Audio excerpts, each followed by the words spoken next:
एक पाहुणा कुठून तरी आला अन भुलला माझ्या गोऱ्या रंगाला.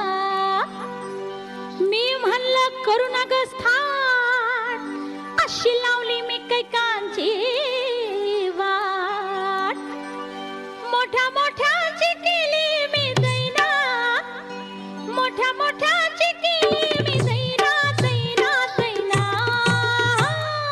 कोण आहेस ग तू? मला म्हणते